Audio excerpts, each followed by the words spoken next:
Good morning to all of you. Welcome to my YouTube channel. Today we will discuss MCQs based on Maxwell thermodynamical relation. उम्मीद है आप सभी स्वस्थ और प्रसन्न होंगे। इस आशा के साथ आज हम इस वीडियो को बना रहे हैं। ये मैक्सवेल थर्मोडायनेमिकल रिलेशन के MCQs का वीडियो BSc सेकेंड ईयर के स्टूडेंट्स, दीनदयाल उपाध्याय गोरखपुर विश्वविद्यालय और सिद्धार्थ यूनिवर्सिटी के स्टूडेंट्स के लिए काफ़ी हेल्पफुल होगा। साथ ही साथ MSc एंट्रेंस की तैयारी कर रहे स्टूडेंट्स के लिए काफ़ी हेल्पफुल होगा। असिस्टेंट प्रोफेसर की तैयारी कर रहे लोगों विद्यार्थियों के लिए भी काफ़ी हेल्पफुल होगा। और जितने भी आप IIT जैम और इस तरह के हायर एजुकेशन से संबंधित जो फिजिक्स सब्जेक्ट के आपको वैकेंसीज मिलेंगे उनमें ये वीडियो काफ़ी हेल्पफुल होगा। तो चलिए डिस्कस करते हैं MCQs को। Question number 1. Maxwell derived 6 fundamental relations on the basis of first and zero law of thermodynamics, equation of state for ideal gas, first and second law of thermodynamics, second and third law of thermodynamics. तो आपको मालूम होना चाहिए Maxwell derived 6 fundamental relation on the basis of first and second law of thermodynamics. तो question number 1 का correct option है option C.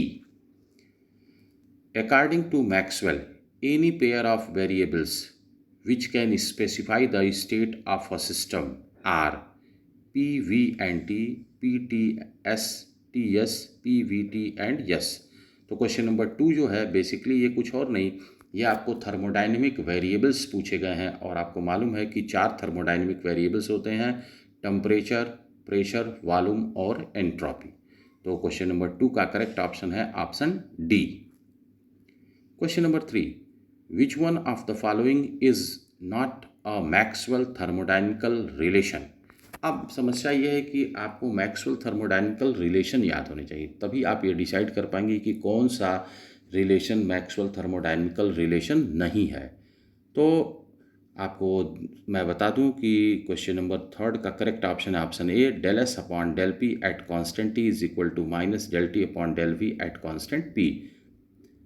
Question number 4. Clausius-Clapeyron equation is. This is the most important expression for MCQ. Clausius-Clapeyron equation is. तो आपको याद होना चाहिए Clausius-Clapeyron ने क्या बताया कि अगर प्रेशर चेंज हो रहा है तो प्रेशर के चेंज होने के साथ कैसे मेल्टिंग और बॉइलिंग पॉइंट में चेंज देखा जाएगा। तो यहाँ आप पाते हैं dP upon dt is equal to L upon T V2 minus V1। V1 उस स्टेट का वॉल्यूम है जिसमें आप हैं और V2 उस स्टेट का वॉल्यूम है जिसमें आप जा रहे हैं। ओके, तो क्वेश्चन नंबर 4 का करेक्ट ऑप्शन है option C. Question number 5. The value of Cp minus Cv for an ideal gas is given by. तो ये भी आपको एक्सप्रेशन डेरिवेशन में भी ये मेनी टाइम्स दीनदयाल उपाध्याय गोरखपुर विश्वविद्यालय में पूछे गए हैं और अनदर यूनिवर्सिटीज़ में पूछे गए हैं। ये रिजल्ट आपको याद होना चाहिए, Cp minus Cv is equal to TE alpha square V होता है। तो इस तरह से क्वेश्चन नंबर 5 का करेक्ट ऑप्शन है option B. Question number 6. For van der Waals gas value of Cp minus Cv is given by. Van der Waal gas के लिए Cp माइनस Cv का मान क्या होगा? एग्जैक्टली यह टॉपिक आप स्पेसिफिक हीट इक्वेशन के नाम से पढ़े हैं और आपको मालूम है कि Cp minus Cv is equal to R होता है for real or perfect gas, for ideal or perfect gas, और Cp माइनस Cv होता है R ब्रैकेट में 1 + 2a upon RTV for ideal or van der Waal gas. तो क्वेश्चन नंबर 6 का correct option है option C. Question number 7. Ratio of isothermal and adiabatic elasticity. Isothermal elasticity is represented by ES and isothermal, ये थोड़ा सा उल्टा लिख दिया गया है, मैं इसको स्पष्ट कर दूं। आइसोथर्मल को ET लिखते हैं, ओके, और एडियाबेटिक को आप ES लिखते हैं because in adiabatic process entropy remains constant and in isothermal process temperature remains constant. तो ये प्लीज़ आप लोग करेक्ट मान करके चलिएगा, मैंने करेक्ट कर दिया है। और ET होगा आइसोथर्मल इलास्टिसिटी और एडियाबेटिक इलास्टिसिटी ES होगा। ओके, तो ई टी अब तो यहाँ से आपको लिखना E T upon E S is equal to आपका क्या होगा, तो C P upon C V. तो क्वेश्चन नंबर 7 का करेक्ट ऑप्शन है option D.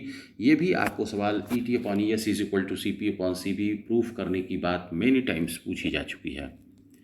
Question number 8, an increase in pressure causes the melting point of ice to। अब ध्यान से रखिएगा, ये क्लैसियस क्लैपेरॉन लेटेंट हीट इक्वेशन से है, और मैंने अभी अभी आपको बताया है कि Clausius Clapeyron latent heat equation जो हमारा था वो था D P upon D T is equal to L upon T V two minus V one. अब यहाँ से देखिए समस्या क्या है। यल लेटेंट हीट है, always positive. T absolute temperature है, वो तो ऑलवेज पॉजिटिव होगा, चाहे वो मेल्टिंग पॉइंट हो चाहे बॉइलिंग पॉइंट हो। ओके, अब V1 और V2 यही डिसाइड करते हैं कि जो वैल्यू होगी वो घटेगी या बढ़ेगी। तो आपको मालूम होना चाहिए कि V1 जिस स्टेट में आप हैं वहाँ की वॉल्यूम है, V2 जिस स्टेट में आप जा रहे हैं वहाँ का वॉल्यूम है। ओके, तो अब कहा जा रहा है क्वेश्चन में कि an increase in pressure causes the melting point of ice to. तो अगर आप प्रेशर में बढ़ोतरी कर रहे हैं तो आइस के मेल्टिंग पॉइंट पर क्या प्रभाव पड़ेगा। आइस जब मेल्ट होगा तो वाटर में जाएगा, तो आपको मालूम है कि आइस के केस में जब वाटर में कन्वर्जन होता है तो वॉल्यूम घट जाता है, मीन्स V2 माइनस V1 की वैल्यू निगेटिव आ जाती है, और इसका मतलब है कि जो आपका मेल्टिंग पॉइंट है वो क्या होने लगेगा, घटने लगेगा। तो क्वेश्चन नंबर 8 का करेक्ट ऑप्शन है ऑप्शन सी।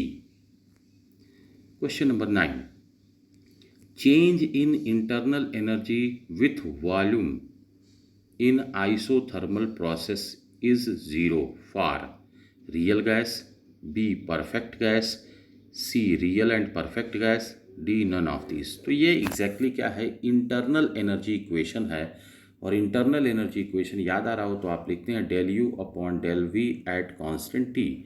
और अगर आपको याद आ रहा हो तो आइडियल गैस के लिए जब del U upon del V at constant T की वैल्यू को निकालते हैं तो ये वैल्यू आती है जीरो। तो आइडियल गैस या परफेक्ट गैस, और यहीं से आप कहते हैं कि no intermolecular forces exist between the ideal gas molecules. तो इस तरह से क्वेश्चन नंबर 9 का करेक्ट ऑप्शन है option B perfect gas. Question number 10, the temperature at which Joule Thomson effect is zero. किस टेम्परेचर पर जूल थॉम्सन इफेक्ट जीरो होता है। तो सबसे पहले जूल थॉम्सन इफेक्ट होता क्या है, तो आप कहते हैं कि जब कोई गैस कांस्टेंट हाई प्रेशर से कांस्टेंट लो प्रेशर की ओर जाती है through the porous plug, that is adiabatic process, तो उस गैस के टेम्परेचर में परिवर्तन होता है, और यही परिवर्तन होने की घटना को आप जूल थॉम्सन इफेक्ट कहते हैं। तो यह कहने का इस क्वेश्चन का एम है कि किस टेम्परेचर पर गैस अगर कांस्टेंट हाई प्रेशर से कांस्टेंट लो प्रेशर की ओर जाए through the porous plug, that is adiabatic process, तो उसके टेम्परेचर में कोई भी चेंज नहीं होगा। तो आप जानते हैं उस टेम्परेचर का नाम है टेम्परेचर ऑफ इन्वर्जन। आप टेम्परेचर ऑफ इन्वर्जन की परिभाषा कहते हैं कि temperature of inversion is the temperature at which when a gas passes from constant high pressure to constant low pressure through the porous plug, then there will be no change in its temperature. तो इस तरह से question number 10 का correct option है option B. Question number 11, on the earth surface at NTP water boil at 100 degree centigrade. In a deep mine the water will boil at temperature। तो आप ध्यान से रखिएगा, जब डीप माइन में जाएंगे, गहराई में जाएंगे, तो जो प्रेशर होगा वो क्या हो जाएगा, ऐड हो जाएगा। तो इस तरह से आप पाएंगे कि जब प्रेशर बढ़ेगा तो आप पाएंगे कि जो बॉइलिंग पॉइंट है वो भी बढ़ जाएगा, और आप पाएंगे कि क्वेश्चन नंबर 11 का इस तरह से करेक्ट ऑप्शन है option C, greater than 100 degree centigrade. This is also the application of Clausius Clapeyron latent heat equation. Question number 12, on solidification paraffin wax मोम की बात की गई है, मोम paraffin wax contracts on increasing pressure its melting point will be. अब ये जब मेल्ट करेगा तो इसके मेल्टिंग पॉइंट पर क्या प्रभाव पड़ेगा। तो आप जानते हैं वैक्स जब मेल्ट करेगा तो सॉलिड से लिक्विड में जाएगा, और लिक्विड का वॉल्यूम जो होता है वो वैक्स के केस में सॉलिड के रिस्पेक्ट में अधिक होता है। तो V2 माइनस V1 की वैल्यू यहाँ पॉजिटिव आ जाएगी, जिस कारण से dP/dt का मान यहाँ क्या आ जाएगा, पॉजिटिव। तो आप पाएंगे कि जब प्रेशर इंक्रीज करेगा तो मेल्टिंग पॉइंट भी इंक्रीज करेगा। तो क्वेश्चन नंबर 12 का करेक्ट ऑप्शन है ऑप्शन बी। ये भी question number 12 Clausius Clapeyron latent heat equation पर ही आधारित है। Question number 13, temperature of inversion of a gas is. Temperature of inversion की मैंने डेफिनेशन ऊपर डिस्कस की है। अब आपको एक्सप्रेशन पूछा गया है तो आपको याद होना चाहिए टेम्परेचर ऑफ इन्वर्जन के बारे में। आप कहते हैं कि टेम्परेचर ऑफ इन्वर्जन को आप लोग रिप्रेजेंट करते हैं Ti से। तो Ti is equal to 2A/RB होता है, ठीक है। यही मैं और एक चीज़ इंडिकेट कर दूं कि आप temperature of inversion, critical temperature और बायल टेम्परेचर, ये दो चीज़ पढ़ते हैं। बायल टेम्परेचर TB से रिप्रेजेंट करते हैं, जिसकी वैल्यू होती है A/RB। इसी तरह से क्रिटिकल टेम्परेचर को TC से रिप्रेजेंट करते हैं, जिसकी वैल्यू होती है 8/27 और A/RB। ओके, तो ये ध्यान से रख लीजिएगा कि TI, TB और TC को लेकर के भी सवाल बन सकते हैं। ये मैं आपको एडवांस बता रहा हूँ, और चूँकि ये तीनों ही एक्सप्रेशन अपने आप में इम्पॉर्टेंट है तो इनको ज़रूर आप याद रखेंगे। तो क्वेश्चन नंबर 13 का करेक्ट ऑप्शन है option A. Question number 14, Joule Thomson coefficient for a perfect gas is. Perfect gas that is ideal gas के लिए जूल थॉमसन कोफिशिएंट की वैल्यू क्या होती है। तो जूल थॉमसन कोफिशिएंट को आप रिप्रेजेंट करते हैं म्यू से, और यह म्यू इज इक्वल टू होता क्या है, उस तरफ अगर बढ़ें तो आप कहते हैं dT/dP। चूँकि आपको मालूम है जूल थॉमसन इफेक्ट में जो इंथैल्पी होती है that is U+PV which is equal to constant आता है। Enthalpy of the gas will remains constant in Joule Thomson effect. ये इफेक्ट भी याद रखिएगा, इफेक्ट सीधे भी पूछा जा सकता है। तो आप इसको ऐसे भी लिखते हैं ΔT/ΔP at constant H। Okay, तो ये परफेक्ट गैस के लिए क्या होता है, 0 होता है। तो क्वेश्चन नंबर 14 का करेक्ट ऑप्शन है option C. Next question number 15, an adiabatic process results in increase in temperature, decrease in temperature, increase in total heat, all the above. इस प्रश्न का जवाब अगर आपको कर्नट साइकिल याद आ रहा हो तो वहीं से आप दे सकते हैं। कर्नट साइकिल में भी आप देखे हैं कि टेम्परेचर क्या होता है, जब भी हम एडियाबेटिक प्रोसेस की बात करते हैं तो टेम्परेचर में चेंज देखा जाता है। अब ऊपर का कहा जाएगा an adiabatic process results in decrease in temperature. Okay, temperature घटता है। तो क्वेश्चन नंबर 15 का करेक्ट ऑप्शन है option B. Question number 16, at normal temperature hydrogen and helium show cooling effect, cooling as well as heating effect, none of this. तो अब आपको hydrogen और helium के केस में याद होना चाहिए टेम्परेचर ऑफ इन्वर्जन के जस्ट पहले जूल थॉमसन इफेक्ट की थियरी, जहां आप कहते हैं कि चूंकि हाइड्रोजन और हीलियम का जो टेम्परेचर ऑफ इन्वर्जन होता है वो रूम टेम्परेचर से कम पर होता है, और रूम टेम्परेचर से कम पर होने के कारण से आप पाते हैं कि इन जूल थॉमसन इफेक्ट ये हीलियम और हाइड्रोजन जो होते हैं यह हीटिंग को शो करते हैं। क्योंकि आपको मालूम है कि टेम्परेचर ऑफ इन्वर्जन पर कोई भी टेम्परेचर में चेंज नहीं होगा। अगर गैस का टेम्परेचर उसके टेम्परेचर ऑफ इन्वर्जन से अधिक पर है तो हीटिंग इफेक्ट होगा। अगर गैस का टेम्परेचर अपने टेम्परेचर ऑफ इन्वर्जन से कम के टेम्परेचर पर है तो कूलिंग होगा। और आपको ये भी स्पष्ट मालूम होना चाहिए कि जो आप कहते हैं हीटिंग, कूलिंग और नो इफेक्ट, ये एक बहुत बड़ी फिजिक्स वहाँ से निकल के आती है जिस पर क्वेश्चन और भी बन सकते हैं। इसलिए मैं पूरी फिजिक्स को आपको यहाँ बता रहा हूँ ताकि आपके दिमाग में बात बनी रहे। एक चीज़ और बता दें, Ti is equal to 2A/RB होता है। ए और बी वंडरवाल कांस्टेंट्स हैं जो गैस टू गैस वेरी करते हैं। इसलिए आप कहते हैं कि हर एक गैस के लिए अपना टेम्परेचर ऑफ इन्वर्जन होगा, हर एक गैस के लिए temperature of inversion different different होगा।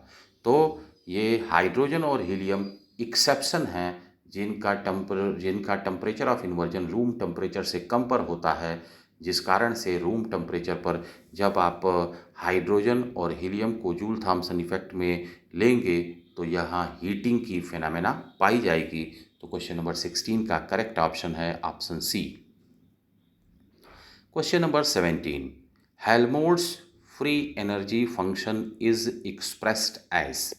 चूँकि देखिए हम यहाँ हेल्महोल्ट्ज़ आपके सिलेबस में डायरेक्टली नहीं है, लेकिन चूँकि ये एप्लीकेशन के पार्ट में जाता है मैक्सवेल के, इसलिए मैं यहाँ इस क्वेश्चन को, बेसिक क्वेश्चन को कवर किया हूँ।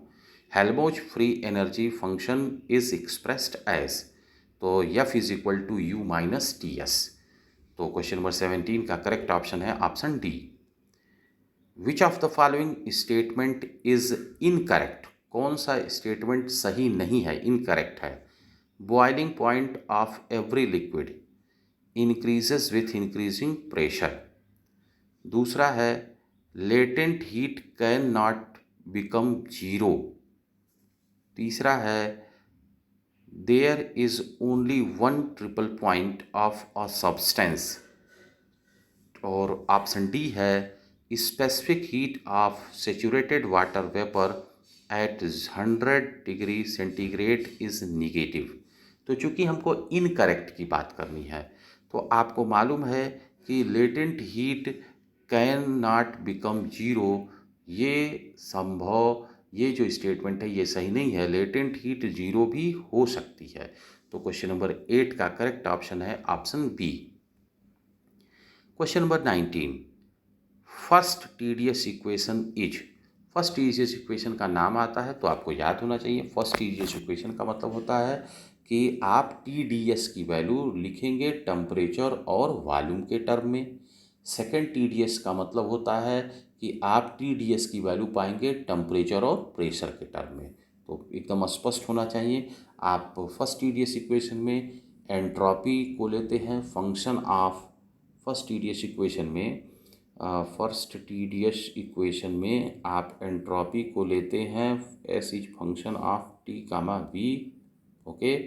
और सेकेंड टीडीएस इक्वेशन में लेते हैं S is equal to function of T comma P.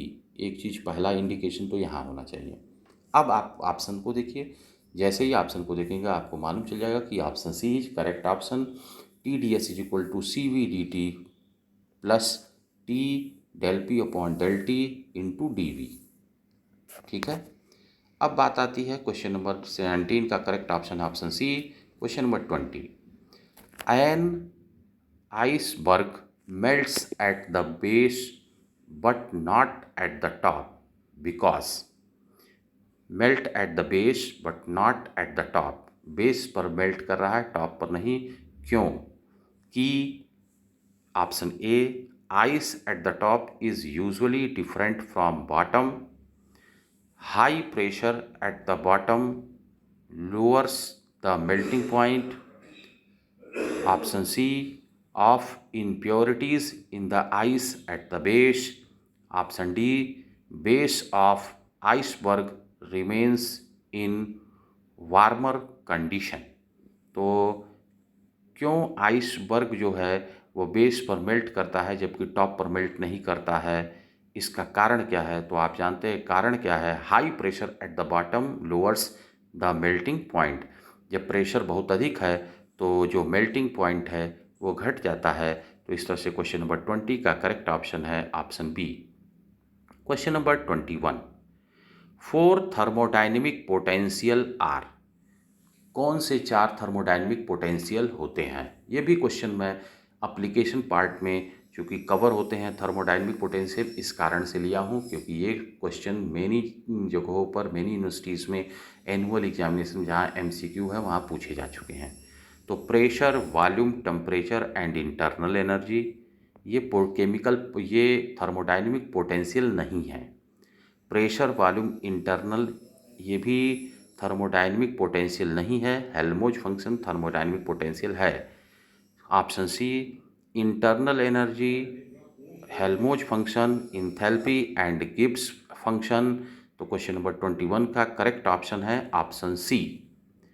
Question number 22, using adiabatic demagnetisation the minimum temperature produced is.